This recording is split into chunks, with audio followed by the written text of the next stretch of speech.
श्री कृष्ण वंदे जगत गुरु। मैं कैलाश शास्त्री एक बार फिर से आप सभी का अपने चैनल संस्कृत शिक्षा चैनल पर हार्दिक अभिनंदन करता हूं, स्वागत करता हूं। जो भी इस वीडियो को पहली बार देख रहे हैं उन सभी से विनम्र निवेदन कि यदि आपने अभी तक मेरे इस चैनल को अर्थात संस्कृत शिक्षा चैनल को सब्सक्राइब नहीं किया है तो सब्सक्राइब कर लीजिएगा। साथ में बेल आइकन का बटन अवश्य दबाइएगा ताकि भविष्य में आने वाली सभी वीडियो का नोटिफिकेशन आपको प्राप्त हो सके। वीडियो को लाइक कीजिए, लाइक करने से मनोबल बढ़ता है। साथ में वीडियो को शेयर भी कीजिए ताकि आपके अन्य मित्रगण भी आज के इस विषय को अर्थात संबंध षष्ठी विभक्ति को अच्छी प्रकार से समझ सकें, जान सकें। तो चलिए चलते हैं आज के विषय की ओर। संबंध षष्ठी विभक्ति। ये पहले ही बताया जा चुका है जब हम कारक पढ़ रहे थे। संस्कृत में 6 कारक होते हैं। संबंध और संबोधन को कारक नहीं माना जाता है क्योंकि संबंध का सीधा क्रिया के साथ कोई संबंध नहीं होता और संबोधन में प्रथमा विभक्ति का ही प्रयोग होता है। इसलिए संस्कृत में कुल 6 कारक होते हैं। संबंध और संबोधन को कारक नहीं माना जाता है। चलिए संबंध षष्ठी विभक्ति की परिभाषा पढ़ते हैं। जिससे सेवक स्वामी, जन्य जनक और कार्य कारण आदि के रूप में संबंध हो, जिनका आपस में क्या हो, संबंध हो, तो उसमें जिससे संबंध होता है, जिससे, ठीक है, उदाहरण समझेंगे हम। जिससे संबंध हो उसमें षष्ठी विभक्ति का प्रयोग होता है। जैसे राम है दशरथस्य पुत्र आसीत। राम जो है किसका पुत्र था, दशरथ का। तो दशरथ से उसका क्या है, संबंध, और इसलिए संबंध में कौन सी विभक्ति आई है, षष्ठी। दशरथस्य, राम है दशरथस्य पुत्र है आसीत। देवस्य पिता शिक्षक अस्ति। देव का पिता शिक्षक है। किसका पिता, देव का। तो देव में षष्ठी विभक्ति देवस्य। इदम मम मित्रम अस्ति। यह मेरा मित्र है। किसका मित्र है, मेरा। तो मेरा में कौन सी विभक्ति आई, षष्ठी विभक्ति आई है। चलिए आगे बढ़ते हैं। निम्न स्थितियों में भी षष्ठी विभक्ति का प्रयोग होता है। कौन सी स्थिति है वो देखते हैं। नंबर 1, दूर और समीपवाची शब्दों के योग में। दूर और समीपवाची शब्दों के योग में जिससे दूर या समीप हो, जिससे दूर या समीप हो, उसमें षष्ठी विभक्ति का प्रयोग होता है। जैसे उसमें षष्ठी और पंचमी विभक्ति का प्रयोग होता है। षष्ठी से लिखा क्योंकि षष्ठी कर रहे हैं, पंचमी को बाद में लिखा क्योंकि पंचमी की जा चुकी है। तो ग्रामस्य दूरम नदी बहती। गांव के दूर नदी बहती है। तो दूरम के कारण किससे दूर है, गांव से।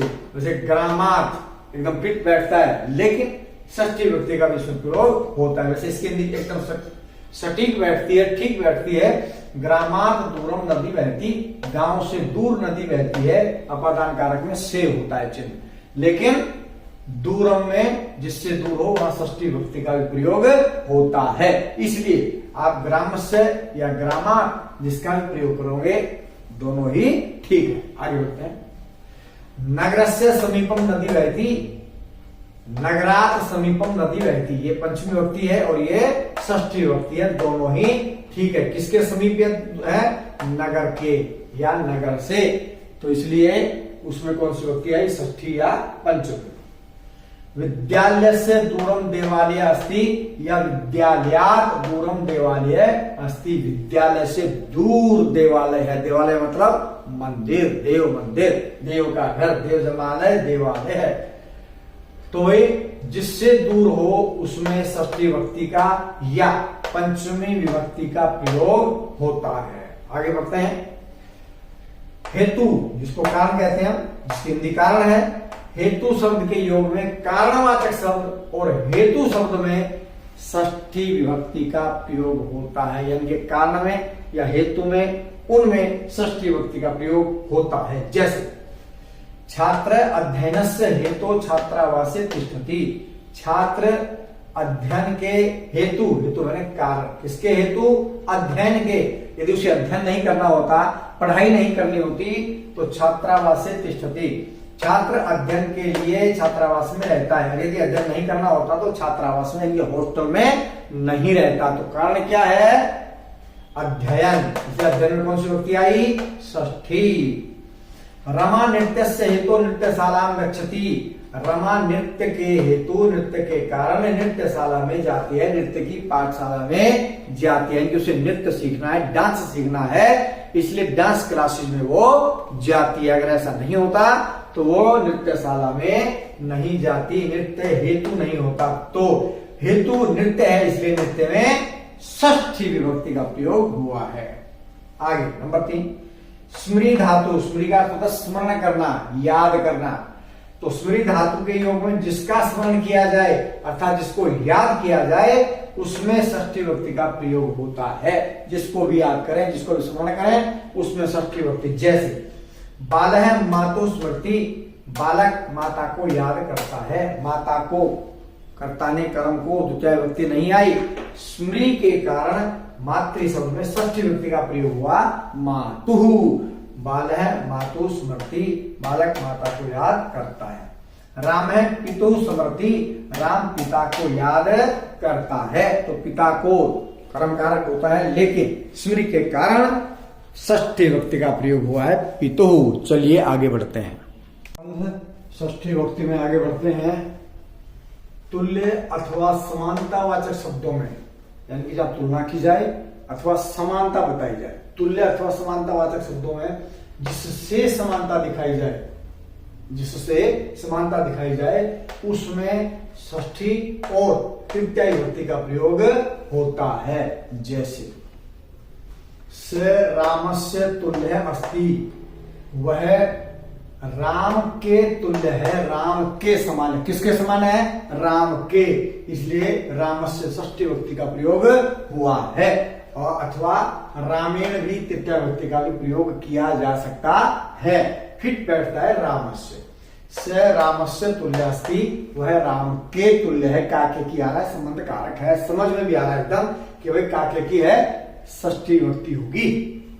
देव है बले भीमस्य सदृश अस्ति, देव बल में भीम के समान है। किसके समान है? भीम के, इसलिए भीमस्य में कौन सी विभक्ति आई? षष्ठी। भीमेन का भी प्रयोग किया जा सकता है।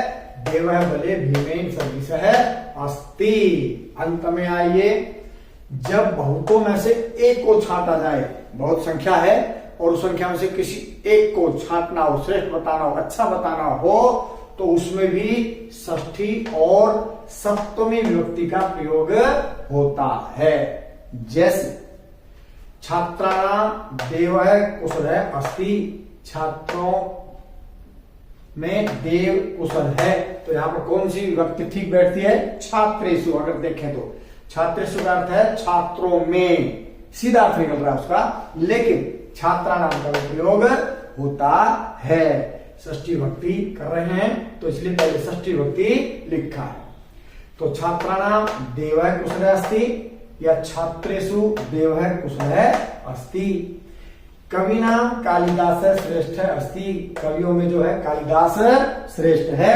तो कवियों में कहने पर कविसु उचित बैठता है, सप्तमी विभक्ति बहुवचन है कवियों में, लेकिन प्रयोग कवि नाम का भी किया जा सकता है।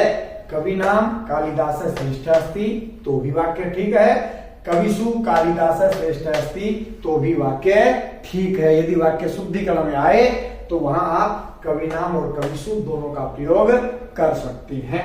और वैसे भी आए कि भाई बताइए इसमें कौन सी विभक्ति होती है, तो आप षष्ठी लिखेंगे तो भी ठीक है, सप्तमी लिखेंगे तो भी ठीक है। नृणाम नृषु ब्राह्मण श्रेष्ठ अस्ति, नरों में, तो नृषु ठीक बैठता है, लेकिन नृणाम षष्ठी विभक्ति बहुवचन का प्रयोग भी ठीक है। नृणाम ब्राह्मण श्रेष्ठ अस्ति, नृषु मनुष्यों में, नारों क्या कहते हैं व्यक्तियों में ब्राह्मण श्रेष्ठ है। तो नृणाम ब्राह्मण श्रेष्ठ अस्ति, नृषु ब्राह्मण श्रेष्ठ अस्ति दोनों ही ठीक है। तो आज हमने संबंध षष्ठी विभक्ति का प्रयोग जान लिया है। कल हम करेंगे अधिकरण कारक सप्तमी विभक्ति। आप प्रत्येक वीडियो को धैर्य से देखिए, समझने का प्रयास कीजिए, आपको अच्छे से समझ में आएगा। यदि नहीं आ रहा है तो कमेंट बॉक्स में टिप्पणी कक्ष में लिखने का कष्ट करें। आज के लिए इतना ही। जय भारत, जय भारती।